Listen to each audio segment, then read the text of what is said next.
గత వారం మనము నిర్గమకాండము 29వ అధ్యాయంలో యాజకులను ఎలా ప్రతిష్ఠించాలి అని మనం ఆలోచన చేసాం.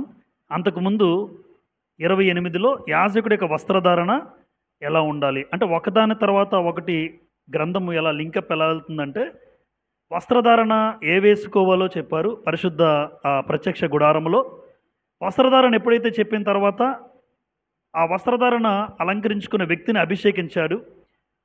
అభిషేకించిన తర్వాత ఈరోజు 30వ అధ్యాయంలో ప్రాముఖ్యంగా నిర్గమకాండము 30వ అధ్యాయంలో ఉద్దేశం ఏంటంటే ధూపవేదిక ప్రత్యక్ష గుడారంలో ఉన్నటువంటి లోపల లేదా బయట ఆవరణం అంతా కలిపి ప్రత్యక్ష గుడారంలో బయట లోపల ఉన్న వస్తువుల గురించి మాట్లాడితే ధూపవేదిక ఉంటుంది. ప్రాణ పరిక్రియ ధనము అని మాట వాడాడు. ప్రాణ పరిక్రియ ధనం అంటే ఏంటో చెప్తాను. గంగాళము అది మనకు తెలుసు, బయట ఉంటుంది. ప్రతిష్టాభిషేక తైలము, అలాగే చివరగా ధూప ద్రవ్యము అన్నాడు. ఇలా ఈ 30వ అధ్యాయంలో 5 రకాల వస్తువుల గురించి లేదా ఆయా పాత్రల గురించి మాట్లాడుతూ వాటి ద్వారా ఎలా దేవుణ్ణి అభిషేకించాలి. యాజకుడు రెడీగా ఉన్నారు. ప్రధాన యాజకుడు అహరోను సిద్ధంగా ఉన్నాడు. అయితే అహరోను సిద్ధంగా ఉన్న తర్వాత ఈ 30వ అధ్యాయంలో ధూపవేదిక దగ్గర ఎలా చేయాలి, అసలు ప్రాణ పరిక్రియ ధనము అహరోను ఎలా చేయాలో, గంగాళం విషయంలో యాజకుడిగా ఎటువంటి జాగ్రత్తలు తీసుకోవాలో, తైలము ఏ ఏ పాత్రల మీద అభిషేకించాలో, అలాగే ధూపము ఎలా పడితే అలా వేయకుండా అసలు ధూప ద్రవ్యం అంటే ఏంటో చాలా గ్రంథంలో తేటగా వివరించాడు. కాబట్టి ఈ రోజున నిర్గమకాండ 30వ అధ్యాయం ఒక చరిత్ర మనము వినడానికి సిద్ధపడదాం. అది వింటూ ఈ నిర్గమకాండ 30వ అధ్యాయం క్రొత్త నిబంధనలో మనకెలా అన్వయించుకోవాలి, నేను కూడా ఒక యాజకుడిగా చదువుకుందాం. ముందుగా నిర్గమకాండ 30వ అధ్యాయం ఇక్కడ 5 భాగాలు రాశాను నేను. మీరు గమనిస్తే 5 భాగాలు అంటే 30వ అధ్యాయం 38 వచనాలతో కూడి ఉన్న ఈ అధ్యాయము 5 భాగాలు, 10 వచనాలు. మొదటి 10 వచనాలు ఏం రాశాం? ధూప వేదికను గురించి. 11 నుండి 16 వచనాలు ప్రాణ పరిక్రయ ధనమును గూర్చి. 30వ అధ్యాయం 17 నుంచి 21 వచనాల్లో గంగాళము, అసలు గంగాళం గురించి ఏమి రాయబడింది. అలాగే 4వ భాగంగా ప్రతిష్టాభిషేక తైలము, ఒక తైలం తయారు చేస్తారు, ఆ తైలం మీద ఎలా అభిషేకించాలి ఆ తైలాన్ని. అలాగే చివరి భాగం ధూప ద్రవ్యం. ఇలా 5 భాగాల్లో 38 వచనాలు, 5 భాగాలు. 5 భాగాల్లో ఒక్కొక్క భాగంలో ఏమి రాయబడి ఉందో ఇప్పుడు మనం ఆలోచన చేయడానికి సిద్ధపడదాం. 30వ అధ్యాయం ప్రారంభ 10 వచనాలు నేను చదువుతాను, చూడండి. మరియు ధూపం వేయుటకు నీవు ఒక వేదికను చేయవలెను, తుమ్మకర్రతో దానిని చేయవలెను. దాని పొడుగు 1 మూర, దాని వెడల్పు 1 మూర, అది చచ్చౌకముగా ఉండవలెను. ఈ మాట తరచుగా వస్తుంది, గమనించారా? చచ్చౌకము. చచ్చౌకం అంటే ఏంటమ్మా? 4 వైపులా సమానంగా, స్క్వేర్ బిట్స్ అంటారు, స్క్వేర్. దాన్ని బైబిల్ భాషలో చచ్చౌకము అన్నాడు. దాని ఎత్తు 2 మూరలు, దాని కొమ్ములు దానితో ఏకాండమై ఉండవలెను. దాని పైభాగమునకును దాని 4 ప్రక్కలకును దాని కొమ్ములకును మేలిమి బంగారు రేకులు పొదిగించి దానికి చుట్టూ బంగారు జవను చేయవలను. దాని జవకు దిగువన దానికి 2 బంగారు ఉంగరాలు చేయవలను. దాని 2 పక్కల ఎందలి దాని 2 మూలల మీద వాటిని ఉంచవలను. అవి దాని మోతకర్రలకు స్థలములు. అంటే ప్రత్యక్ష గుడారంలో ఇవన్నీ కూడా టెంపరీగా. ఎందుకు టెంపరీ? వాళ్ళు ప్రయాణం చేస్తూ ఉంటే గుడారాన్ని కూడా ఏం చేయాలి? మోసుకెళ్ళాలి. ఎందుకంటే ఒక దగ్గర ఉండే స్థలం కాదు. ఇప్పుడు మనం కట్టుకున్న ఈ మందిరాలు ఏవైతే ఉన్నాయో ఇవి స్టేబుల్గా ఒక దగ్గర ఉంటాయి, ఇవి ఇక్కడ ఉంటాయి, మనమే వస్తూ వెళ్తూ ఉంటాం. కానీ ప్రత్యక్ష గుడారం ఇశ్రాయేల్ కాలంలో, పాత నిబంధన కాలంలో వారికి ఇవ్వబడిన పరిస్థితుల్లో వాళ్ళ అరణ్యంలో ప్రయాణం చేస్తున్న కొలది గుడారాన్ని కూడా ఏం చేయాలి? మోసుకుంటూ వెళ్ళాలి. అలా మోసుకుంటూ వెళ్ళాలంటే ఇప్పుడు ధూపవేదికే ఉంది. ధూపం ఎక్కడైతే వేస్తారో అదొక పెట్టి తయారు చేస్తారు. మరి అది మోసుకొని వెళ్ళాలంటే దానికి ఉంగరాలు చేయించాలి, దానికి 4 మోసుకొని వెళ్ళడం, ఇవన్నీ అందుకోసం ఒక స్క్వేర్ బిట్లో తయారు చేయించి దానికి ఉంగరాలు చేయించడం, ఆ ఉంగరాల్లో మోతకర్రలు పెట్టడం, మోతకర్రలు కొంతమంది మోసుకెళ్ళడం ఇలా. ఎందుకంటే ఒక దగ్గర ఉండే పరిస్థితి కాదు కనుక ప్రతిదానికి తయారు చేసినప్పుడు ప్రత్యక్ష గుడారంలో ప్రతిదీ కూడా మోసుకెళ్లే పరిస్థితిని కలిగి ఉంటుంది. చదువుదాం 7వ వచనం. అహరోను 7, 8 రౌండప్ చేసుకోండి. అహరోను ప్రతిదినము ప్రొద్దుట దాని మీద పరిమళ ద్రవ్యముల ధూపము వేయవలెను. ఇప్పుడు ధూపం ఎవరు వేయాలి? ఎవరు వేయాలి? అహరోనే వెయ్యాలి. తర్వాత అతడు ప్రదీపములను చక్కపరిచినప్పుడు దాని మీద ఆ ధూపము వేయవలెను. 8 మరియు సాయంకాలమందు అహరోను ప్రదీపములను వెలిగించినప్పుడు దాని మీద ధూపము వెయ్యాలి. అంటే ప్రత్యక్ష గుడారంలో దీపస్తంభం ఉంటుంది, 7 దీపాలు ఉంటాయి. ఈ దీపం వెలిగిస్తున్నప్పుడల్లా దీపం వెలిగిస్తూ ఉంటాడు. ఇక్కడ ఉంటుంది మనకి దీపం వెలిగిస్తూ ఉన్నప్పుడల్లా కూడా ధూపం కూడా ఆ వ్యక్తి వెయ్యాలి. కాబట్టి ప్రధాన యాజకుడిగా ఉన్న అహరోను దీపాలు వెలిగిస్తాడు. ఉదయం దీపాలు వెలిగించడం, ధూపం వేయడం. మరలా సాయంకాలం దీపాలు వెలిగించడం, ధూపం వేయడం. అంటే ఉదయము సాయంత్రము అహరోను గారు ఖచ్చితంగా ప్రత్యక్ష గుడారంలో దీపాలు వెలిగించడం, ధూపం వేయడం, ఈ 2 పనులు చేస్తున్నాడు. అది ఈ మొదటి 10 వచనాల్లో మనం చదువుతాం. ఇప్పుడు అందరూ చూడండి, ధూపము అనగానే ప్రార్థనకు సూచన. ధూపము అంటే ప్రార్థనకు సూచన. పాత నిబంధనలో ధూపం కనబడుతుంది కదా. 141 కీర్తన 141 కీర్తన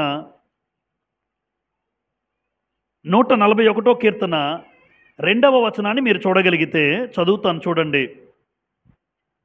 నా ప్రార్థన ధూపం వలెను అని ప్రారంభిస్తాడు దావీదు గారు. ఏమన్నారు? నా ప్రార్థన ఎలాంటిది? ధూపం వలెను. నేను చేతులెత్తుట సాయంకాల నైవేద్యం వలెను నీ దృష్టికి అంగీకారములగునుగాక అన్నాడు. అంటే ప్రార్థన దేనితో పోల్చారు? ధూపము. ఇప్పుడు పాత నిబంధనలో ధూపం వేసే పని ఎవరిది? అహరోను గారు. ఉదయము సాయంత్రము ధూపం వేస్తూ ఉంటాడు. అంటే ఒక యాజకుడిగా క్రొత్త నిబంధనలో మనకి ఏం నేర్పిస్తున్నాడో నేను మొన్న చెప్పాను యూట్యూబ్లో, మీరు చూస్తే. ప్రతి యాజకుడు ఉదయము ప్రార్థన చేసుకోవాలి, సాయంకాలం అంటే మినిమం. అంతకన్నా ఎక్కువ చేసుకుంటే మీరు ధన్యులే. ఎక్కువసేపే మేము ప్రార్థన చేసుకుంటున్నామండి, ఉదయము సాయంత్రం. ఖచ్చితంగా పాత నిబంధనలో ఉదయము సాయంత్రము ధూపం వేసే అహరోను బట్టి క్రొత్త నిబంధనలో నేనేమి నేర్చుకోవాలి అంటే, నేను కూడా ప్రార్థన ఉదయము ఖచ్చితంగా చేసుకోవాలి, సాయంకాలము లేదా రాత్రి నేను మనం ఉన్న అనుదిన జీవితాన్ని బట్టి, ఉద్యోగాలను బట్టి ఖచ్చితంగా పడుకునే ముందైనా ప్రార్థన చేసుకునే పడుకోవాలి. అది తూతూ మంత్రంగా 2 నిమిషాలు 3 నిమిషాల ప్రార్థన అయితే కాకూడదు. ప్రార్థన అనగానే పాటలు పాడుకోవడం, వాక్యం చదువుకోవడం, కుటుంబంతో కూర్చోవడం, అందరూ కలిసి వాక్యం చదువుకోవడం, ప్రార్థన చేసుకోవడం, కనీసం కుటుంబంతో ప్రార్థన. అంటే ఉదయము సాయంత్రము అహరోను ధూపం వేశాడు. ఇప్పుడు దావీదు ఏమంటున్నాడంటే నా ప్రార్థన ధూపం వలె అన్నాడు. కాబట్టి ధూపము అనగానే ఏమనుకోవాలి? ప్రార్థన.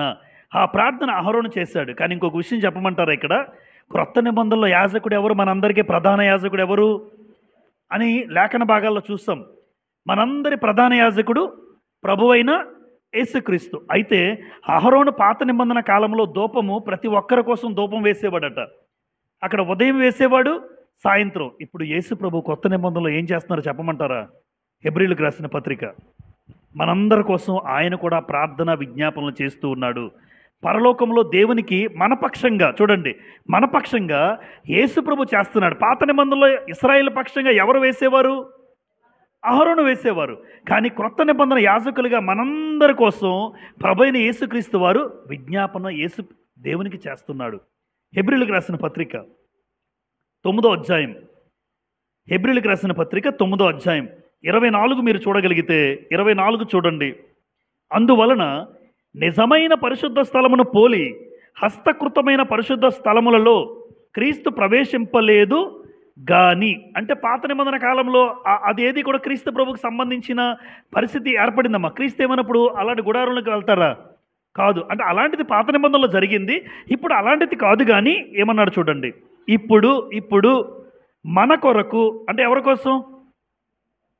ఎవరైతే క్రీస్తు రక్తంలో కడగబడ్డారో, బాప్తిసం పొందుకున్నారో, యాజకులుగా మారారో, మనందరి కొరకు, మన కొరకు దేవుని సముఖమందు కనబడుటకు పరలోకమందే ప్రవేశించెను అన్నాడు. అంటే మనందరి కొరకు ఇప్పుడు యేసు ప్రభు తండ్రి దగ్గర ఏం చేస్తున్నాడని మీరు ఎవరైనా అడిగితే, మనందరి కోసం తండ్రి దగ్గర విజ్ఞాపన చేస్తున్నాడండి. ఆయన విజ్ఞాపన చేస్తున్నాడు. ఇప్పుడు చూడండి, ఇంకా బాగా అర్థమవడానికి రోమీలకు రాసిన పత్రిక వెళ్తాను నేను.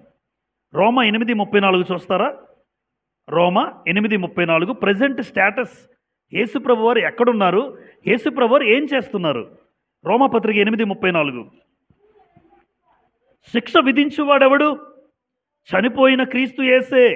అంతేకాదు, మృతులలో నుండి లేచిన వాడును, దేవుని కుడిపార్శ్వమున ఉన్నవాడును, మరలా చెప్తాడు ఇక్కడ, మన కొరకు విజ్ఞాపనము కూడా చేయువాడును ఆయనే. అంటే ఇప్పుడు మనందరి కోసం కూడా విజ్ఞాపన చేస్తున్న వాళ్ళు ఎవరు చూసారా?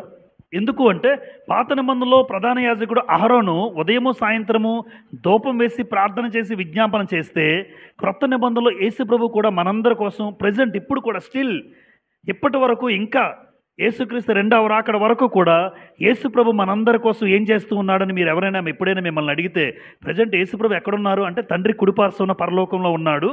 పరలోకంలో కుడిపార్శ్వంలో యేసు ప్రభు ఏం చేస్తున్నాడు అంటే భూమి మీద తను నమ్ముకుని రక్తంలో కడగబడిన ప్రతి ఒక్కరి కొరకు ఆయన మనందరి కోసం ప్రార్థన విజ్ఞాపనలు తండ్రికి చేస్తున్నాడు. అందుకే ఎప్పుడైనా తప్పు చేసినప్పుడు, అయ్యా ఒక అవకాశం వెంటనే తీసుకోవద్దు, ఒక అవకాశం ఇవ్వండి, వాళ్ళు మారుతారు. మనం అనుకుంటున్నాం ఏం చేసినా నన్ను ఎవరు ఏం చేయట్లేదు, నేను బాగానే ఉన్నానని మనుషుల యొక్క భ్రమ చూడండి ఎలా ఉన్నారు. ఆయన మధ్యలో అడ్డుపడుతున్నాడు, అందరికీ అడ్డుపడుతున్నాడు నిజంగా. మరొక అవకాశం లోకాసు వార్త 13లో మీకు గుర్తుంటుంది, తోటమాలి అంజూరపు చెట్టు దగ్గర నరికేయమంటే ఆపుతాడు అక్కడ. మరొక సంవత్సరం కూడా ఉండనిమ్ము అంటాడు యేసు ప్రభు. మరొక సంవత్సరం కూడా ఉండనిమ్ము, ఫలించితే ఓకే, ఫలించకపోతే నరికేద్దాం మీరు అన్నట్టు. అంటే దేవుడు మనం కూడా తప్పు చేసిన ఇష్టానుసారంగా బ్రతుకుతున్న మనుషులు మారాలని మధ్యలో ఉన్నటువంటి ప్రభు అందరి కోసం విజ్ఞాపన చేస్తూ ఆపుతున్నాడు, మన మీదకి ఉగ్రత రాకుండా. అందుకే చాలామంది తప్పు చేసినా బాగానే ఉంటాడు, ఈ రోజున ఎలా బ్రతికినా బాగానే ఉంటారు. అవకాశం ఇచ్చి ఒకరోజు ఉండదు అవకాశం. కాబట్టి యేసు ప్రభు మనందరి కోసం విజ్ఞాపన చేస్తున్నాడు. ఇది మొదటి 10 వచనాల్లో పాత నిబంధనలో అహరోను ఏం చేశారు, క్రొత్త నిబంధనలో యేసు ప్రభు ఏం చేశారో మనకు అర్థం కావడానికి హెబ్రీ పత్రిక 7:25, హెబ్రీ 7:25లో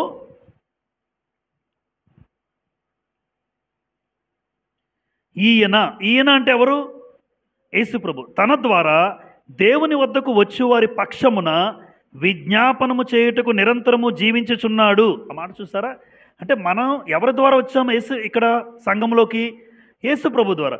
ఎవరైతే తన ద్వారా సంఘములో ప్రవేశించారో వారి కొరకు మన పక్షమున తండ్రి దగ్గర యేసు ప్రభు ఏం చేస్తున్నారు? ఇప్పుడు విజ్ఞాపనము చేయుటకు నిరంతరము జీవించుచున్నాడు. పరలోకములో నిరంతరము జీవించుచున్నాడు. భూమి మీద ఉన్నప్పుడు మరణించాడు, సమాధి చేయబడ్డాడు, తిరిగి లేపబడిన యేసు ప్రభు ఇప్పుడు దేవుని సముఖంలో ఆయన కుడిపార్శ్వమున భూమి మీద తను నమ్ముకున్న ప్రతి ఒక్కరి కోసం విజ్ఞాపనం చేయించి ఉన్నాడు, విజ్ఞాపనం చేస్తున్నాడు. ఇది పాత నిబంధన అహరోను, క్రొత్త నిబంధన ప్రభు అయిన యేసుక్రీస్తు. ఎంత అద్భుతం చూడండి. హెబ్రీ పత్రిక మీ అందరికీ ధూపవేదిక ఎక్కడుంటుంది అనుకుంటున్నారు? అంటే ప్రత్యక్ష గుడారము, ఇదంతా కూడా ప్రత్యక్ష గుడార ఆవరణమే.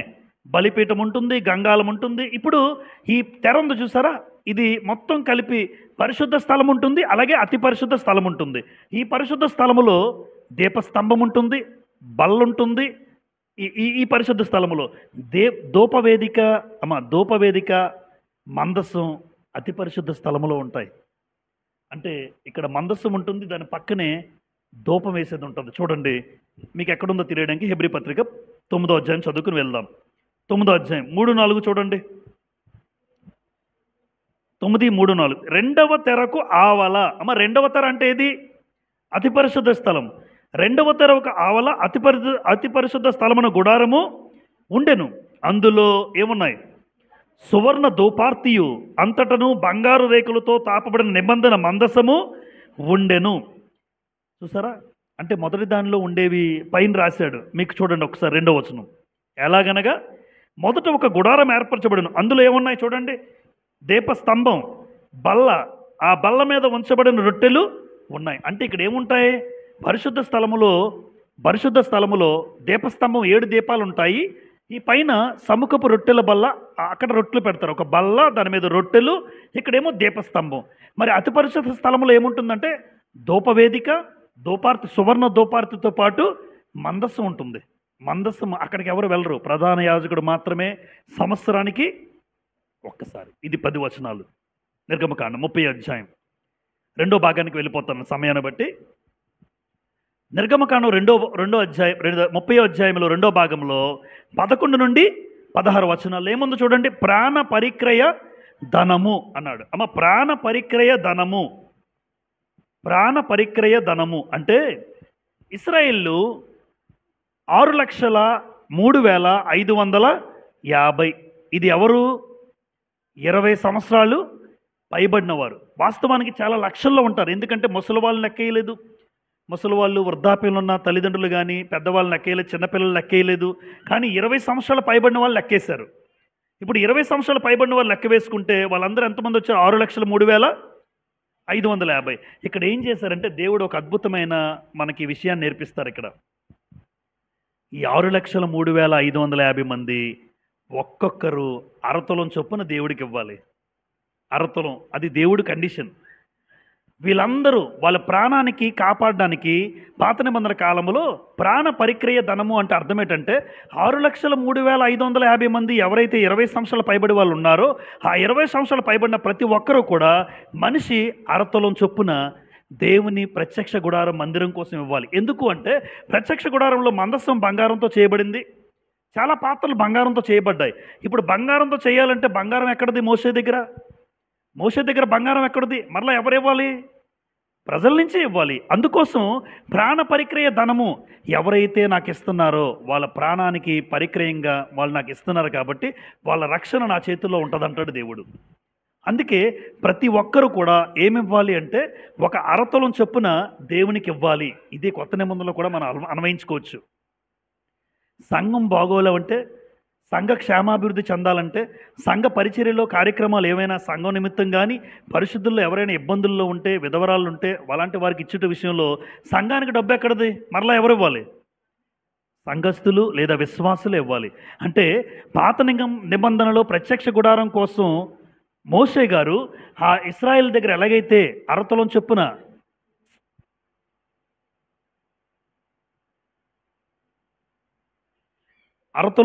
ఇచ్చారో క్రొత్త నిబంధనలో కూడా క్రైస్తవులందరూ కూడా దేవుని మందిరానికి, దేవుని సంఘానికి ఇచ్చే విధంగా దేవుడు ఏర్పాటు చేశాడు. ఎంత అద్భుతం చూడండి.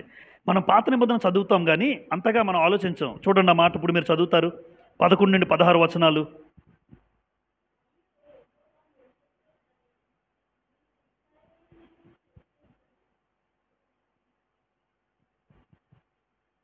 చదువుతాను. మరి యెహోవా మోషేతో ఇట్లనెను, నీవు ఇశ్రాయేలులను లెక్కింపవలెను. వారు లెక్కింపబడు వేలకు ప్రతివాడు యెహోవాకు తన ప్రాణ పరిక్రియ ధనము ఇచ్చుకొనవలెను. తన ప్రాణ పరిక్రియ ధనం అంటే భూమి మీద బ్రతుకుతున్నందుకు, దేవుడిని నమ్ముకున్నందుకు ఖచ్చితంగా ఇశ్రాయేల్లో 20 సంవత్సరాలు పైబడిన వాడు దేవుడికి ఏం చెల్లించాలంటే ఆ చెల్లించే అరతులాన్ని ఏమన్నాడు? ప్రాణ పరిక్రియ ధనము అన్నాడు. చూడండి, మనం కూడా చూడండి, దశమ భాగాలు పాత నిబంధనలు ఇచ్చేవాళ్ళు. ఇప్పుడు దేవునికి వర్ధిల్లిన కొలది ఇస్తున్నాం. అంటే ఈరోజు నేను ప్రాణంతో ఉన్నానంటే కారణం దేవుడు అని మనందరికీ తెలుసు. అందుకోసం దేవుడిచ్చిన దాంట్లో నేను దేవునికి ఇస్తున్నాను అని మనం కూడా ఇచ్చేది ప్రాణ పరిక్రియ ధనమే. ఒక రకంగా ప్రాణ పరిక్రియ ధనం అంటే ఈ భూమి మీద నన్ను సజీవులుగా ఉంచుతున్నందుకు స్తోత్రాలయ్యా, అందుకు నువ్విచ్చిన దాంట్లో నీకు కొంత భాగాన్ని ఇస్తున్నాను. అది ఈరోజు ప్రాణ పరిక్రియ ధనం. ఇది మీకు అర్థమవడానికి చెప్పాను. ఆ రోజు ప్రాణ పరిక్రియ ధనముగా ఇశ్రాయేలు అరతులం బంగారం ఇవ్వాలి. ఈరోజు ప్రాణ పరిక్రియ ధనంగా క్రైస్తవ సంఘాల్లో విశ్వాసులు దేవునికి వర్ధిల్లను కొలది నేను నా వంతు కష్టపడి నా సామర్థ్యంలో ఏదైతే దేవుడు నెలంతా కష్టపడడానికి ఇచ్చాడో అందులో భాగాన్ని దేవుడికి నేను ఇవ్వాలి. చదువుదామా? అలాగూ చేసిన ఎడల నీవు వారిని లెక్కించినప్పుడు వారిలో ఏ తెగులును పుట్టదు. ఎంత బాగా చెప్పాడు. అంటే ఎప్పుడైతే ఇచ్చారో వాళ్ళు ఏ తెగులు రాకుండా నేను చూసుకుంటాను అంటున్నాడు దేవుడు. వాళ్ళకి ఏ పరిస్థితి వచ్చినా నేను చూసుకుంటాను. ఎందుకంటే నా ప్రత్యక్ష గుడారం కోసం వాళ్ళతో భాగాన్ని చెల్లిస్తున్నారు, నా కోసం ఇస్తున్నారు కాబట్టి ఏ తెగులు వాళ్ళకి రాకుండా నేను చూసుకుంటాను మోషే అంటున్నారండి. 13 వారు ఇయ్యవలసింది ఏమనగా ఏమివ్వాలి? లెక్కింపబడిన వారిలో చేరు ప్రతి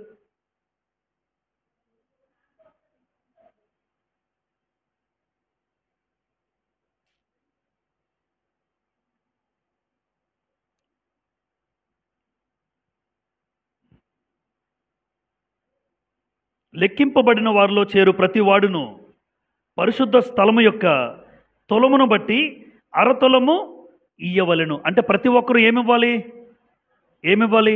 అరతులం ఇయ్యాలి. చూడండి, ఆ తులము 20 చిన్నములు అన్నాడు. చిన్నములు అంటే దానిలో భాగాలను ఏమన్నాడంటే ఆ తులము భాగాలుగా చేసుకుంటే దాని చిన్నాలు. ఒక రకంగా అరశెకెలు మీకు అర్థమవడానికి దాన్ని మనకి ఎలా రాశాడంటే గ్రంథంలో షెకెలు అంటే తులము, అరశెకెలు అంటే ఇప్పుడు చెప్పండి, అరతులం. అంటే ఈ మాటకు అర్థం హెబ్రీ భాషలో ఇలా మాట్లాడారు, షెకెలు అన్నమాట. ఇప్పుడు తులము అని మనం ఎలాగైతే అంటున్నామో అది హెబ్రీ భాషలో షెకెల్. ఈ షెకెల్ గుర్తుందా? యేసు ప్రభు కూడా చెల్లించారమ్మా. మత్తయి సువార్త చదువుకుని వద్దాం. మత్తయి సువార్త 17వ అధ్యాయం. మత్తయి సువార్త 17వ అధ్యాయం 24వ వచనం. యేసు ప్రభు కూడా భూమి మీద బ్రతుకున్నప్పుడు పన్ను చెల్లించే పరిస్థితి ఏర్పడినప్పుడు ఖచ్చితంగా పన్ను చెల్లించేవాడు. ఎందుకంటే పన్ను ఎగ్గొట్టేవాడు కాదమ్మా యేసు ప్రభు. మనకేమి నేర్పిస్తున్నాడు ఈ రోజున? ఇంటి పన్ను అయినా కొంతమంది ఎగ్గొడుతూ ఉంటారు, అది తప్పు అని ఆయన బతికున్నప్పుడే భూమి మీద ఏ పన్ను అయితే చెల్లించాలో ఒక క్రైస్తవుడు కూడా ఇప్పుడు ఏం మాదిరిగా ఉన్నాడు యేసుప్రభు మనకి? ఏదైనా దొంగతనంగా దాచుకోకూడదు. నేను ఇంటి పన్ను, కరెంటు పన్ను, నీటి పన్ను, అది ఏ పన్ను గవర్నమెంట్ వారు విధించినా అది చెల్లించాలంటాడు యేసుప్రభు. ఎందుకు? ఏ కాలంలో ఉన్నా ఆ రోజు గవర్నర్ ఎవరైతే ఉన్నారో ఆ గవర్నర్ చెప్పిన ఆదేశాలు బట్టి నేను కూడా పన్ను చెల్లిస్తాను. 24 చూడండి. వారు కపెర్నహూముకు వచ్చినప్పుడు అరశెకెలు అను పన్ను వసూలు చేయవారు పేతురునొద్దకు వచ్చి, మీ బోధకుడు ఈ అరశెకెలు చెల్లింపడా అని అడుగగా, చెల్లించుననెను. అంటే అరశెకెలు అంటే అరతులము, అరతులము. అదే షెకెలు అన్నాడు పాత నిబంధనలో, ఇది తులము అన్నాడు. అరశెకెలు అంటే అరతులము. ఇప్పుడు ఆ రోజున్న లెక్క ప్రకారం యేసు ప్రభు చేప వచ్చిందమ్మా సముద్రంలో, చెల్లు పేతురుగా అంటారు, చేప పడుతుంది, చేప నోట్లో షెకెల్ ఉంటుంది. అరశెకెలు నాకు, అరశెకెలు పేతురు నీకు, మన ఇద్దరిది కూడా చెల్లించేస్తే. అంటే గవర్నమెంట్ని ఎప్పుడు ఇబ్బంది పెట్టకూడదు. గవర్నమెంట్ అందుకే మనకు కూడా ఏ గవర్నమెంట్ అయినా మోసపూరితంగా క్రైస్తవులు ఎప్పుడు చేయకూడదు. ఎలా చెప్పగలం? యేసుప్రభు ఆ కాలంలో ఉన్న రోమా గవర్నర్ కాలంలో ఉన్నప్పటికీ కూడా రోమా గవర్నర్ ఏదైతే విధించాడో పన్ను, ఆ పన్ను చెల్లించాడు ఆయన. వాస్తవానికి ఎగ్గొట్టే ఆలోచన కాదు. ఎందుకంటే అక్కడ కూడా ఒక మాదిరిగా యేసుప్రభు మనకు నీతిగా ఉండాలని చూపిస్తున్నాడు. చూడండి, నేను కూడా ఈ భూమి మీద బ్రతుకుతున్నప్పుడు ట్యాక్సులు ఉంటాయి, ఆ ప్రతి ట్యాక్స్ నేను కూడా కట్టగలగాలి. లేదు అంటే మనం నీతి తప్పిన వారిగా ఉండిపోతాం.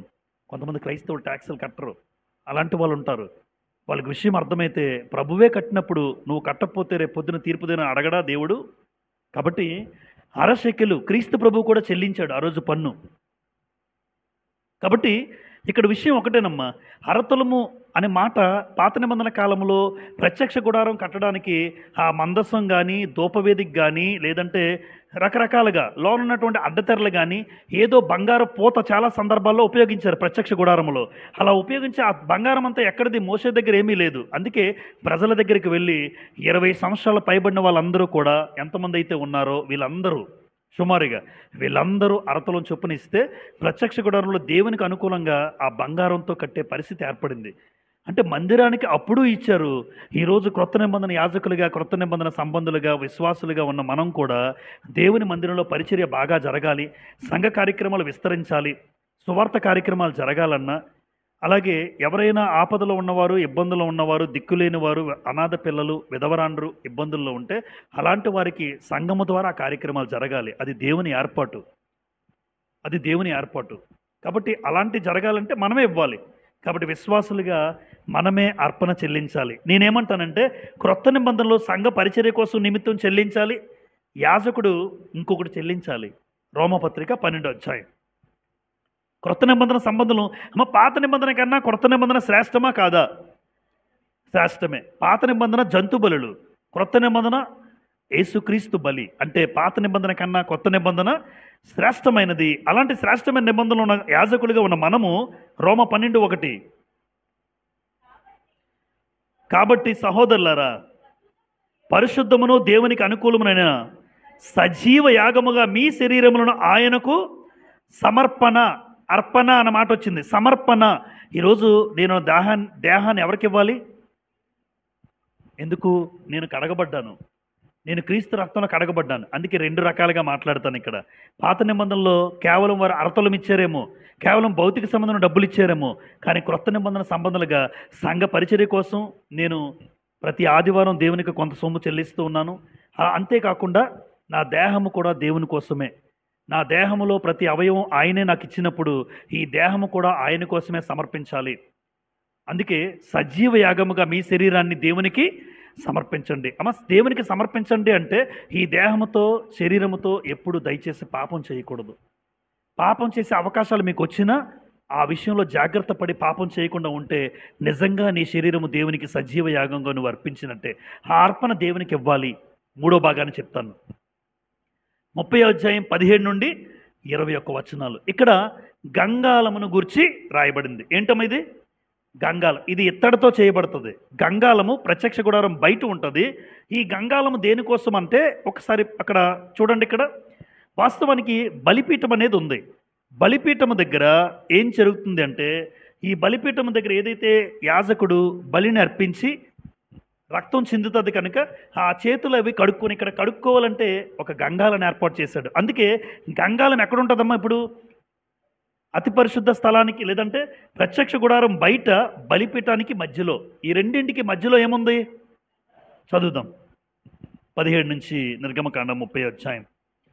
మరి యెహోవా మోషేతో ఇట్లనెను, కడుగు కొనుటకు నీవు ఇత్తడితో దానికొక గంగాలమును ఇత్తడు పీటను చేసి ప్రత్యక్షపు గుడారమునకు బలిపీఠమునకు నడుమ దానిని ఉంచి నీళ్లతో నింపాలి. అమ్మ దేనికి చూడండి. ప్రత్యక్ష గుడారానికి బలిపీఠానికి మధ్యలో ఉండేది గంగాలం. ఆ నీళ్లతో 19వ వచనం చూడండి అందరూ. ఆ నీళ్లతో అహరోనును అతని కుమారులను తమ చేతులు కాళ్ళను కడుగు కొనవలెను. చాలా ప్రాముఖ్యం అమ్మా, చాలా సీరియస్గా తీసుకుంటాడు దేవుడు. ఒకవేళ బలిపీఠం మీద బలి అర్పించి పొరపాటున ఏదో క్యాజువల్గా లోనకి కనుక వెళ్ళిపోయాడు అనుకో, డైరెక్ట్గా చచ్చిపోతాడు, స్పాట్లో చనిపోతాడు. బలిపీఠం తర్వాత నువ్వు ఖచ్చితంగా అహరోనైనా ఆయన కుమారులైనా గంగాలం దగ్గరికి వచ్చి చేతులు కాళ్ళు కడుక్కొని అప్పుడు ఇక్కడి నుంచి లోపల ప్రత్యక్ష గుడారంలోకి ఎంటర్ అవ్వాలి, లోపలికి వెళ్ళాలి. ఏదో ఇప్పుడు చూడండి, సంఘానికి మనం తప్పు చేసినా వచ్చేస్తుంటాం. జనరల్గా ఆలోచించండి, మరోలా అనుకోకండి. తప్పు చేసినా పాపం చేసినా ధైర్యంగా వచ్చి మనం కూర్చుంటున్నాం. ఎందుకంటే ఇప్పుడు ఆ శిక్షలు లేవు. ఆ రోజు డైరెక్ట్గా వెళ్ళాడు అనుకోండి, అయిపోయాడే. అంటే ఏం చేసి వెళ్ళమంటున్నాడు దేవుడు? ఒక రకంగా ఏ బలిపీఠం అయితే అర్పించావో వెరీ గుడ్, బలిపీఠం అయిపోయిన తర్వాత నువ్వు కాళ్ళు చేతులు కడుక్కొని లోపలికి రావాలి. అది దేవుని చట్టం. అంటే ఇప్పుడు ఈరోజు కాళ్ళు చేతులు గంగాలం అంటే బాప్తిస్మానికి సూచన. క్రొత్త నిబంధనలో గంగాలము బాప్తిస్మం అయితే ఇప్పుడు మందిరానికి వెళ్ళేవాడు ఎప్పుడు కూడా మనం కాళ్ళు చేతులు కాదు, అక్కడ రాశాను నేను, కాళ్ళు చేతులు నడినెత్తి మొదలుకొని అరికాలు వరకు నేను ప్రతిదీ కడుక్కొని మనం లోపలికి రావాలంటాను. నేనైతే ప్రతిదీ కడుక్కొని నేను రావాలి. ఎందుకు అంటే ఇది క్రొత్త నిబంధన సంబంధులు యాజకులుగా నేను ఆ రోజు కేవలం కాళ్ళు చేతులు కడుక్కుని వెళ్తే సరిపోతుంది, ఎవరు అహరోనైనా ఆయన కుమారులైనా. కానీ క్రొత్త నిబంధనల మందిరంలోకి వస్తున్నాం కదా, యేసుక్రీస్తు రక్తంలో కడగబడిన వాడివి కదా నువ్వు లేదా నేను. మనం ఖచ్చితంగా నడినెత్తి మొదలుకొని అరికాలు, ఎందుకనంటే నా కళ్ళు, నా కాళ్ళు, నా చేతులు, నా నోరు ఇవన్నీ వాక్యము చేత కడుక్కుంటూ లోపలికి రావాలి. వాక్యపు వెలుగులో కడుక్కుంటూ లోపలికి రావాలి. అప్పుడు నిజంగా నువ్వు ఒక రోజున దేవుని సన్నిధిలో గంగాలం విషయంలో ఈరోజు కొత్త నిబంధన సంబంధులుగా దేవుడు మాట్లాడే మాటకు అర్థం ఉంటుంది. చాలామంది వారి జీవితంలో కడుక్కోకుండా రక్తంలో కడగబడినంత మాత్రాన కాదు, ప్రతిరోజు వాక్యంలో ఏం చేయాలి? మనల్ని మనం కడుక్కోవాలి. ఎందుకంటే ఈరోజు బాగున్న వ్యక్తి రేపు బాగోడు. ఈరోజు బాగానే ఉంటాడు, 2 రోజులు బాగానే ఉంటారు, కానీ తర్వాత మారిపోతున్నారు. అంటే అనునిత్యము వాక్యంలో కడుక్కోవాలి. 119వ కీర్తన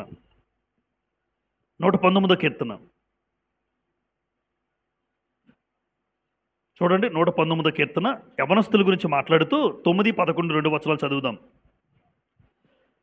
యవ్వనస్తులు దేని చేత తమ నడతను శుద్ధిపరచుకుందురు? నీ వాక్యమును బట్టి.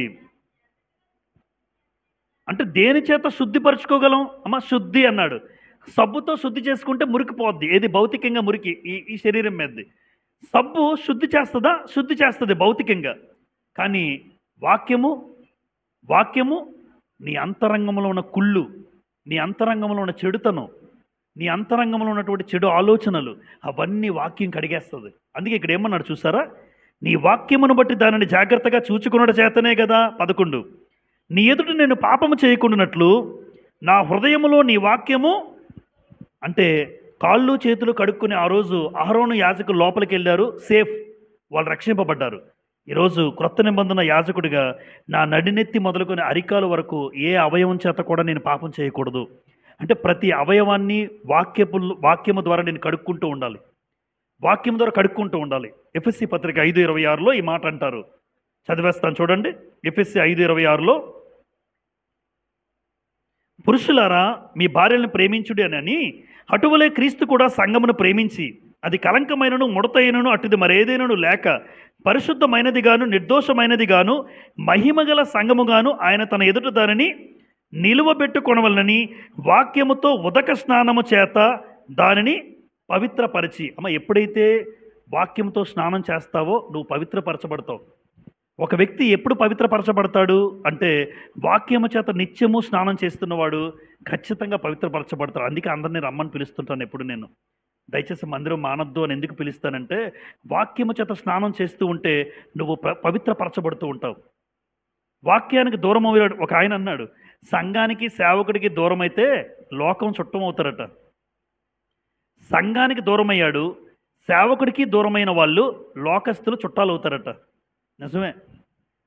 సంఘంకి దగ్గరైన వాడు, సేవకుడికి దగ్గరైన వాడు లోకానికి దూరంగా ఉంటాడు. లేదు, సంఘము దూరమైంది, సేవకుడికి దూరంగా ఉన్నావు అంటే లోకం నీకు చుట్టమైపోయింది. లోకం చుట్టమైతే పవిత్రత కాదు, అపవిత్రత నీలోకి వచ్చే అవకాశం ఉంది. అందుకే దేవుడు అంటున్నాడు ఇక్కడ, నీ నడినెత్తి మొదలుకొని అరికాలు వరకు ఎప్పుడు వాక్యం చేత నువ్వు కడగబడుతూ ఉంటే ఖచ్చితంగా నీ జీవితంలో రక్షణ విషయంలో ఒక రోజున ఆ అద్భుతమైన పరలోకాన్ని చూడగలం. అందుకే నేను ఏ అవయవాన్ని వదిలిపెట్టలే. ప్రతి అవయవం కూడా వాక్యం చేత కడుక్కుంటూ ఉండాలి. కడుక్కోకపోతే ఒక రోజున అక్కడ స్పాట్లో ఇచ్చాడు. ఇప్పుడు స్పాట్ లేదు కదమ్మా. ఆ రోజు తప్పు చేస్తే కాళ్ళు చేతులు కడుక్కోకపోతే వెంటనే చచ్చిపోయేవాడు. కానీ ఈరోజు ఆ పరిస్థితి లేదు. పాపం చేసిన వాడు వచ్చి కూర్చొని పాటలు పాడుతాడు. తప్పు చేసిన వాళ్ళు కూడా, దోషం చేసిన వాళ్ళు, మోసాలు చేసిన వాళ్ళు కూడా దేవుని మందిరానికి ధైర్యంగా వచ్చేవాళ్ళు ఉండొచ్చు ఒకవేళ. కానీ వచ్చిన తర్వాత వాక్యము ద్వారా స్నానం చేస్తూ నీ అవయవాలు కడుక్కోకపోతే ఒక రోజున శిక్ష మాత్రం తప్పదు. ఆ భయంకరమైన తీవ్రమైన అగ్ని తట్టుకోలేము. 4వ భాగాన్ని చదువుతాను. నిర్గమకాండం 30వ అధ్యాయం 22 నుండి 33 వచనాల్లో ఇక్కడ ఏమని రాస్తుంది చూడండి. ప్రతిష్టాభిషేక తైలము అన్నాడు. ప్రతిష్టాభిషేక తైలం. అసలు ప్రతిష్టాభిషేక తైలం ఏంటి అంటే ప్రతిష్ట చేయడానికి ఉపయోగించే, అంతే. అది వ్యక్తినైనా పాత్రలైనా ప్రతిష్ట చేయడానికి తైలాన్ని ఉపయోగిస్తారు. ఇప్పుడు చూడండి, ఇక్కడ 5 భాగాలు రాసినామా. ఏంటో దూపవేదిక, నెక్స్ట్ గంగాలము, కొన్ని నెక్స్ట్ బలిపీఠము. ఇలా గంగాలము, బలిపీఠము, ఇక్కడ బల్ల ఉంటుందా, బల్ల, దీపస్తంభం ఉంటుందని చెప్పాను. ఇక్కడ దీపస్తంభము, బల్ల, గంగాలము, బలిపీఠము, దూపవేదిక. ఇప్పుడు ఇవన్నీ కూడా వ్యక్తుల లేదంటే వస్తువులు. వాటి మీద కూడా తైలం జల్లాలి. అంటే ఆ తైలాన్ని ఈ రకమైన పాత్రల మీద జల్లాలి. అలాగే ఆ తైలాన్ని అహరోను మీద, ఆయన కుమారుల మీద కూడా జల్లాలి. అంటే మొత్తం 22 నుంచి 33 వచనాల్లో సింపుల్గా అక్కడ రాయబడిన మాటలు నేను చెప్తున్నాను. ఆ పాత్రలు ఏవైతే ఇప్పుడు చెప్పానో మరొకసారి చెప్తాను నేను. ధూపవేదిక, బలిపీఠము, గంగాలము, దీపస్తంభము, బల్ల. ఈ వస్తువులన్నిటి మీద కూడా ఆ ప్రతిష్ట చేయబడిన ఏదైతే తైలం ఉందో ఆ తైలం వాటి మీద చల్లాలి. అలాగే అహరోనైన ప్రధాన యాజకుడి మీద, వాళ్ళ కుమారుల మీద కూడా తైలాన్ని చల్లాలి. అదే రాయబడింది ఈ 10 వచనాల్లో. చూడండి, నిర్గమకాండము. ప్రాముఖ్యంగా ఒక మాట చదువుదాం. 22 ఎలా తయారు చేయాలో చెప్తున్నాడు తైలాన్ని. యెహోవా మోషేతో ఇట్లనెను, నీవు ముఖ్యమైన సుగంధ సంభారములలో పరిశుద్ధ స్థల సంబంధమైన తులము చొప్పున అచ్చమైన గోపరసము 500 తులములు, సుగంధము గల లవంగాలు సగము అనగా 250 తులముల ఎత్తు, నిమ్మగడ్డి నూనె, వాసన వస్తుంది. నిమ్మగడ్డి నూనె 250 తులముల ఎత్తు, లవంగి పట్ట 500 తులములు, ఒలివ నూనె సంభారము 3 పళ్ళు తీసుకొని వాటిని ప్రతిష్టాభిషేక తైలము అనగా సుగంధ ద్రవ్య మేలకొని పని అయిన పరిమళ సంభారముగా చేయవలను. అది 25 చివరి భాగం చూడండి. 25 చివర అది ప్రతిష్టాభిషేక అంటే ఇవన్నీ కలపాలి. లవంగి పట్ట అన్నాడు, నిమ్మగడ్డి అన్నాడు. అలాగే అక్కడ ఇంకో మాట మాట్లాడాడు. లవంగి పట్ట, నిమ్మగడ్డి, ఒలీవ నూనె, గోపరసం, ఇవన్నీ కలిపి ఏం తయారు చేశాడు? ఒక తైలం. ఆ తైలం తీసుకొచ్చి ఏ పాత్రలు అయితే చెప్పానో వాటి మీద అభిషేకించాలి, ఆ తైలాన్ని పూయాలి. అలాగే 30వ వచనం చూడండి. 30. మరియు అహరోనును అతని కుమారులను నాకు యాజకులై ఉండునట్లు నీవు వారిని అభిషేకించి ప్రతిష్ఠింపవలెను. మరియు నీవు ఇశ్రాయేలుతో ఇది మీ తరతరములకు నాకు ప్రతిష్ఠాభిషేక తైలమై ఉండవలెను అన్నాడండి. అంటే పాత్రలతో పాటు మనుషుల మీద కూడా ఆ తైలాన్ని అభిషేకించే పరిస్థితి ఏర్పడుతుంది. కాబట్టి అక్కడ బ్రీఫ్గా అక్కడ అంతకు మించిన విషయం ఏమీ లేదు. ఇక్కడ రాశాను బలిపీఠము, ధూపవేదిక, బల్ల, గంగాలం అని. ఇప్పుడు తైలము అహరోను అతని కుమారుల మీద కూడా ఏం చేయాలి? ఇప్పుడు అభిషేకించాలి. అయితే ఈ కొత్త నిబంధనకి ఇది ఎలా అన్వయించుకోగలమంటే, పాత నిబంధనలో ప్రతిష్టాభిషేక తైలాన్ని పాత్రల మీద అహరోను మీద వేసినట్టు యేసు ప్రభు కూడా మనల్ని అందరినీ అభిషేకించాడని మీకు గత అధ్యాయంలో చెప్పాను. నేను మరొకసారి వచనం చూపిస్తాను. యేసు ప్రభు కూడా మనల్ని అందరినీ అభిషేకించిన పరిస్థితి ఏంటో యోహాను రాసిన మొదటి పత్రిక త్వరగా చూసేద్దాం. యోహాను రాసిన మొదటి పత్రిక 2వ అధ్యాయం 20వ వచనం చదువుతాను ముందుగా. అయితే మీరు పరిశుద్ధుని వలన అభిషేకము పొందినవారు గనుక సమస్తమును ఎరుగుదురు. ఎవరి వల్ల అభిషేకం పొందాం మనం? పరిశుద్ధుడు అంటే యేసు ప్రభు. యేసు ప్రభు వల్ల మనందరం ఏం పొందాము?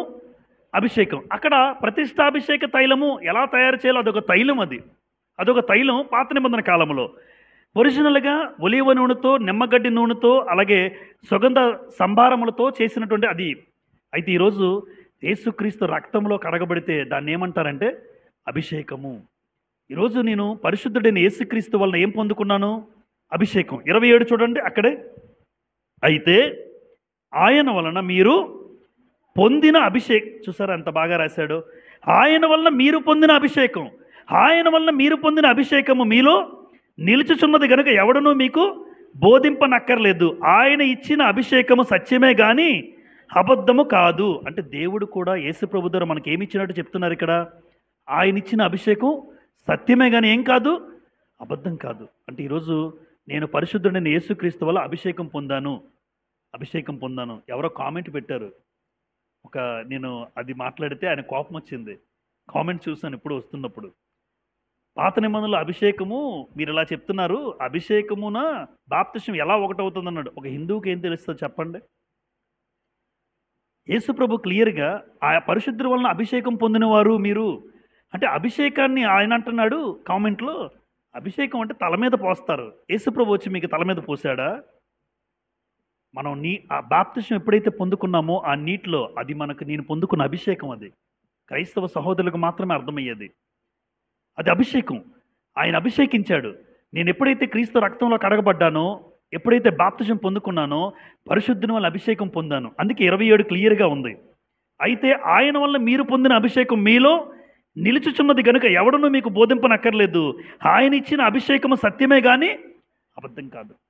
ఆయన ఇచ్చిన అభిషేకం క్రీస్తు రక్తంలో కడగబడ్డం, క్రీస్తుని అంగీకరించడం నేను పొందుకున్న అభిషేకం. కాబట్టి ప్రతిష్టాభిషేక తైలం పాత నిబంధన, క్రొత్త నిబంధనలో మనం పొందిన యేసు ప్రభువును పొందిన రక్షణ భాగ్యం, నేను పొందిన అభిషేకం. చివరి భాగాన్ని చెప్తాను. 34 నుండి 38 వచనం. ధూప ద్రవ్యము ఏమన్నాను ఇక్కడ? ధూప ద్రవ్యము. సేమ్ ధూప ద్రవ్యాన్ని కూడా ఎలా తయారు చేస్తారో ఇక్కడ చూడండి. జటామాంసి చందనము, ఒక గంధపు చెక్క, సాంబ్రాణి తెలుసా? చాలామందికి తెలుసు. సాంబ్రాణి గంధపు చెక్క మిక్స్ చేస్తే మిక్సీలో వేసి పొడి అవుతుంది. ఆ పొడిని ఏమంటారు? ఇప్పుడు ఆ పొడి ధూపములో ఒక ద్రవ్యంగా, అంటే ధూప ద్రవ్యము అంటే ఆ పొడిని తీసుకుని ధూపం వేస్తున్నప్పుడు అందులో వేస్తారు. ఆ ధూప ద్రవ్యం ఒకటి కాదు, సాంబ్రాణితో పాటు గంధపు చెక్క మిక్స్ చేసినటువంటి మిశ్రమాన్ని, ఆ పొడిని ధూపద్రవ్యంగా ఆ ధూప వేదిక మీద వేస్తాడు అహరోను. అది దాని గురించి చదువుదాం. చివరి భాగం చూడండి. నిర్గమకాండం 30వ అధ్యాయం 34. మరి యెహోవా మోషేతో ఇట్లనెను, నీవు పరిమళ ద్రవ్యములను అనగా జటామాంసి, గోపి, చందనం అంటే గంధపు చెక్క అను ఈ పరిమళ ద్రవ్యములను స్వచ్ఛమైన సాంబ్రాణిని సమభాగాలుగా తీసుకొని, చూసారా, వాటిని సమంగా తీసుకోవాలి. సమంగా తీసుకుని సాంబ్రాణి అలాగే ఈ చందనమైన గంధపు చెక్క సమంగా తీసుకుని పొడి చేయమంటాడు. వాటితో ధూప ద్రవ్యమును చేయవలను. అది సుగంధ ద్రవ్య మేలకుని పని చొప్పున కలపబడి ఉప్పు గలదియు స్వచ్ఛమైనదియు పరిశుద్ధమైనదియునైన సుగంధ ధూప సంభారము. దానిలో కొంచెం పొడి చేసి నేను నిన్ను కలుసుకుని ప్రత్యక్ష గుడారంలో సాక్ష్యపు మందసం ఎదుట దాన్ని ఉంచాలి. అది మీకు అతి పరిశుద్ధముగా ఉండవలను. నీవు చేయవలసిన ఆ ధూపద్రవ్యమును దాని మేళను చొప్పున మీ నిమిత్తము మీరు చేసుకోకూడదు. అది యెహోవాకు ప్రతిష్ఠితమైనదిగా ఎంచవలను. దాని వాసన చూచుటకు దాని వంటిది చేయవాడు తన ప్రజల్లో నుండి. అంటే ప్రత్యక్ష గుడారంలో దేవుని దగ్గర ధూపద్రవ్యం వేసింది బయట ఎక్కడా చేసుకోకూడదు. ఇశ్రాయేలీలు దేవుని దగ్గర ఎలాగైతే మిశ్రమాన్ని కలపమన్నారో ఆ గంధపు చెక్కతో సాంబ్రాణితో సమభాగాలుగా చేసి ఏ ధూపమైతే అహరోను వేస్తున్నాడో అది మీరు ఇంటి దగ్గర చేసుకుంటే మీరు చచ్చిపోతారు. ఆ వాసన దేవునికి మాత్రమే ఉండాలి. ఆ సువాసన, ఆ పరిమళ వాసన ఆయనకి మాత్రమే సొంతం. అది మీరు ఎవరైనా చేసుకోకూడదు. అలా చేసుకుంటే మీరు ప్రజల్లో నుంచి కొట్టివేస్తారు. అంటే ఒక పక్కాగా దేవునికి మాత్రమే చెందాల్సింది, దేవుని మాత్రమే వెళ్ళాలి. ఆ పరిమళ వాసన ఆయన మాత్రమే తీసుకోవాలి, ఆయన మాత్రమే స్వీకరించాలి అని మోషేకి చెప్తున్నారు.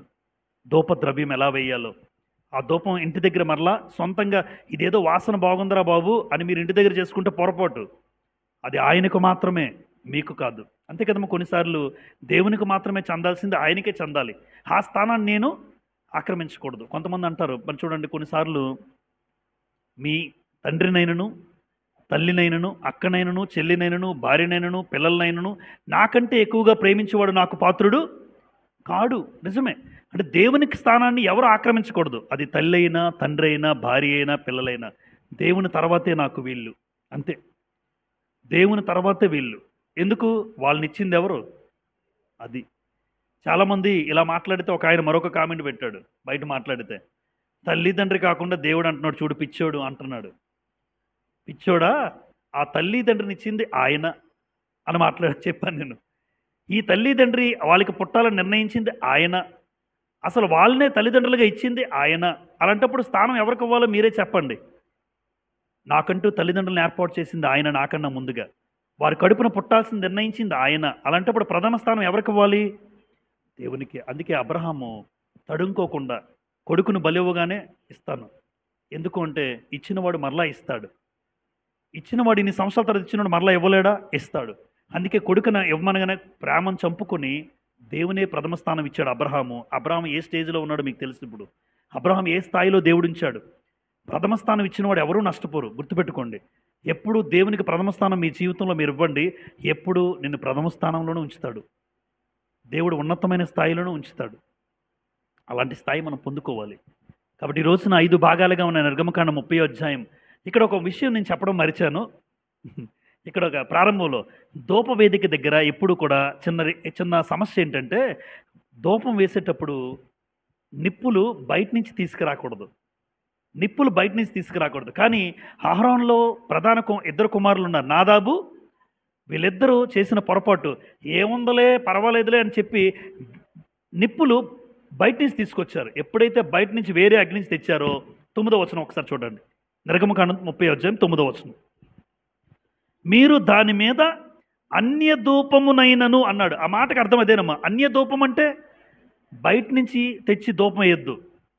దేవుడు ఏదైతే చెప్పాడో బలిపీఠం దగ్గర నుంచో అక్కడి నుంచి ఆ ప్రత్యక్ష గుడారం ఆవరణలోంచి చెయ్యాలి తప్ప ఎక్కడ బయట నుంచి తేకూడదు. లేవీకాండం 10వ అధ్యాయం చూసి మనం ముగించుకుందాం. లేవీకాండం 10వ అధ్యాయం ఏం జరిగిందో చూడండి. లేవీకాండం 10వ అధ్యాయం. అహరోను కళ్ళెదురుగా 2 కొడుకులు చనిపోతారు. అక్కడే స్పాట్లో చనిపోతారండి. 10వ అధ్యాయం మొదటి 2 వచనాలు చదువుతాను. అహరోను కుమారులైన నాదాబు అబీహులు తమ తమ ధూపార్తులను తీసుకుని సిద్ధపడ్డారండి. అమ్మ నిజంగా తండ్రి దగ్గర బాగా యాజకత్వం చేశారు. అరే నాన్న ధూపాలు పట్టుకున్నా అన్న అంటే ధూపాలు పట్టుకున్నారు. 2 ధూపార్తులు తీసుకుని వాటిలో నిప్పులుంచి వాటి మీద ధూపద్రవ్యము వేసి యెహోవా చూడండి తమకు ఆజ్ఞాపింపని వేరొక అగ్నిని ఆయన సన్నిధికి తేగా. అంటే దేవుడు చెప్పాడా చెప్పలేదా? ఆజ్ఞాపింపని వేరొక అన్యాగ్ని తీసుకొచ్చారు. యెహోవా సన్నిధి నుండి అగ్ని బయలుదేరి వారిని కాల్చివేసెను. వారు యెహోవా సన్నిధిని మృతి పొందిరి. ఒకసారి సీన్ చూడండి ఎలా ఉంటుందో. అహరోను కళ్ళంటే ఎలా ఉంటుందో మీరు ఆలోచించండి. తండ్రి అక్కడే ఉన్నాడు, వాళ్ళు అగ్ని తెచ్చి ధూపం వేస్తున్నారు. ధూపం వేస్తుంటే యెహోవా సన్నిధి నుంచి అగ్ని వచ్చి వాళ్ళని కాల్చేసింది, బూడిదైపోయారు. అహరోన్ ఎలా ఏమన్నా నిశ్చేష్టుడు అయిపోతాడా? కన్న కుమారులు, పెద్ద కొడుకు, రెండో కొడుకు అలా ఉండిపోయాడంటే ఏమనలేడు, అలా ఉన్నాడు అంతే. అప్పుడు దేవుడు కలుగు చేసుకొని, చిన్నాన్న కదా చిన్నాన్న మోషేకి చెప్తారు. నాన్న ఏమీ చేయలేడు, ఇప్పుడు చూసి ఉండిపోయాడు అలా. మోషే ఆ బాడీలు బయటికి లాగేసే అంటాడు, ఆ శరీరాలు బయటికి తీసేసే, అయిపోయింది ఇంకా అక్కడితో క్లోజ్. అందుకే నాదాబు అబీహు తర్వాత ఎలియాజరు ఈతామారు కొనసాగిస్తారు. అహరోన్ తర్వాత ఎలియాజరు ఈతామారు. అంటే దేవుడు ఎంత సీరియస్గా తీసుకుంటాడో మీకు అర్థమవ్వాలని చెప్పాను. ఈరోజు సీరియస్నెస్ మనుషుల్లో లేదు. ఈరోజు దేవుడు ఒక రోజున సీరియస్నెస్ తీసుకుంటాడు ఒక రోజున, కానీ ఆ సీరియస్నెస్ మనం తట్టుకోలేము. ఆన్ ద స్పాట్లో చనిపోయారు వాళ్ళిద్దరూ. ఈరోజు సీరియస్నెస్ క్రైస్తవుడికి ఉండాలి అని ఎక్కడా కూడా మా లోకంలోది ఎప్పుడు మన జీవితంలోకి రాకూడదు. అన్యులవి ఏవి కూడా మనం అనుసరించద్దు దయచేసి. ఉంటే దేవుని కోపం వచ్చేస్తుంది మన మీదకి ఒక రోజున, అది మనం తట్టుకోలేం. బయట నుంచి నిప్పులు తెచ్చి దేవునికి సేవ చేస్తున్నారు, అలాంటిది కూడా దేవుడికి నచ్చలేదు. బయట నుంచి మీరు తెచ్చారా, లోకం నుంచి తెచ్చారా, వద్దు, దేవుడి కోపం. దయచేసి నిర్గమకాండం 30 అధ్యాయంలో ఇలా మనకి ఏవైతే నేర్పించారో వీటి నుంచి కొత్త నిబంధన సంబంధాలుగా మనం ఏమేమి నేర్చుకున్నామో మీరు ఆలోచన చేసి మరొకసారి దేవుడు చెప్పింది చెప్పినట్లుగా మనం చేస్తే అది మనకు మంచిది. అక్కడ ఉప్పు అన్నాడు, ఉప్పు గలది, స్వచ్ఛమైనది, పరిశుద్ధమైనది. క్రైస్తవులు లోకానికి ఏమై ఉన్నారన్నాడు యేసుప్రభు. మనం ఏమై ఉన్నాం? ఉప్పు పదార్థాన్ని పాడు కాకుండా చేస్తుంది. ఏదైనా చూడండి, ఒక పదార్థం పాడు కాకుండా ఉండాలంటే పచ్చళ్ళు, చెల్లెళ్ళు, అక్కలో పెడుతూ ఉంటారు. అది పాడు కాకుండా ఉండడానికి ఉప్పును వాడుతూ ఉంటారు. అంటే ఉప్పు నిల్వ చేస్తుంది, ఉప్పు కాపాడుతుంది. ఈరోజు క్రైస్తవులు లోకానికి ఉప్పు అయి ఉన్నారంటే నేను ఒకరిని బాగు చేసేటట్టు ఉండాలి తప్ప నా వల్ల ఒకడు పాడైపోకూడదు, నా వల్ల ఒక మనిషి పాడైపోయాడు అని ఎక్కడ చెప్పుకోకూడదు. పలానా వ్యక్తి వల్ల ఒక మనిషి బాగుపడ్డాడని చెప్పుకోవాలి తప్ప అంటే నేను ఉప్పు లాంటి వాడిని అయితే నా వల్ల కొంతమంది బాగుపడాలి, అది ఆ ఉప్పుకి అర్థం ఉంది. క్రైస్తవుల వల్ల కొంతమంది పాడైపోతున్నారంటే యేసుప్రభు చెప్పిన మాటకి మీరు లోకానికి ఏమై ఉన్నారు? ఉప్పుగా లేం మనం. కాబట్టి ధూపవేదిక, ప్రార్థనకు సూచన, ఉదయము సాయంత్రము యేసుప్రభు వారు కూడా మన కోసం చేస్తున్న ప్రార్థన బట్టి మనం కూడా ప్రతిరోజు ఉదయం సాయంత్రం ఖచ్చితంగా ఆయన సన్నిధిలో మోకరిల్లాలి. ప్రాణ పరిక్రియ ధనముగా అరతలం చెల్లించారు, వర్ధిల్లను కొలది నేను దేవుని మందిరాని కోసం, దేవుని యొక్క మందిరం యొక్క పరిచర్య కోసం నేను కూడా ఇవ్వాలి అన్న విషయం నాకు అర్థమైంది. గంగాళములో ఆ రోజు కాళ్ళు చేతులు కడుక్కుని లోపలికి వెళ్ళాలి మందిరంలోకి, ప్రత్యక్ష గుడారంలోకి. కానీ ఇక్కడ కాళ్ళు చేతులు కాదు మనం రావాల్సింది, నడినెత్తి మొదలుకొని అరికాలు వరకు వాక్యం చేత కడుక్కుంటూ నేను ఇక్కడ రావాలి. ఎవరి మీద చెడుతనము, చెడు ఆలోచనలు ఎవరి మీద నాకు రాకూడదు. అలా అనునిత్యము నువ్వు వాక్యంతో కడుక్కుంటూ ఉంటే పవిత్రంగా నువ్వు జీవించడానికి అవకాశం ఉంటుంది. అదే గంగాళం అన్నాడు. ఇప్పుడు కొత్త నిబంధన బాప్తిస్మం. తైలము ఆ రోజు బలిపీఠాల మీద, ఆ ప్రతిష్టార్పణ మీద జల్లాడు, అహరోను కుమారుల మీద జల్లారు. ఈరోజు అభిషేకించబడిన వాళ్ళం మనందరము కూడా క్రీస్తు రక్తంలో ఏమయ్యాం? అభిషేకించబడిన వాళ్ళం. చివరిగా ధూపద్రవ్యాన్ని ఎలా వేయాలో చెప్పాడు. అలాగే ఉప్పు గలది, స్వచ్ఛమైనది, పరిశుద్ధమైనది. క్రైస్తవులు కూడా లోకానికి ఉప్పుగా ఉండాలి, స్వచ్ఛమైన మనసు ఉండాలి, కల్మషం లేని మనసు ఉండాలి. బయట ఒకటి లోపల ఒకటి ఉండకూడదు. లోపల ఏదైతే ఒక వ్యక్తి మీద అనుకుంటున్నావో అదే భావన నీకు ఉండాలి. పరిశుద్ధమైన జీవితం జీవించాలి, అది దేవుడు కోరుకున్నది. కాబట్టి నిర్గమకాండం 30 అధ్యాయం చరిత్ర క్రొత్త నిబంధన సంబంధాలుగా మనకు ఎన్నో పాఠాలు నేర్పించింది. ఒకసారి మరలా జ్ఞాపకం చేసుకుందాం. వీలైతే రికార్డింగ్ అవుతుంది కనుక అది మరలా చూసి మరలా నేర్చుకునే అవకాశం ఉంటుంది. అటువంటి ఆలోచన, ధన్యత దేవుడు మనందరినీ కూడా క్రొత్త నిబంధన సంబంధాలుగా ఎలా ఉండాలని కోరుకున్నాడో అలా నడుచుకుని ఆయన సంతోషపెట్టే బిడ్డలుగా ఉండాలని నన్ను నేను హెచ్చరించుకుంటూ మీకు మనవి చేస్తున్నాను. అందరికీ ప్రభుపేట వందనాలు చెల్లిస్తున్నాను.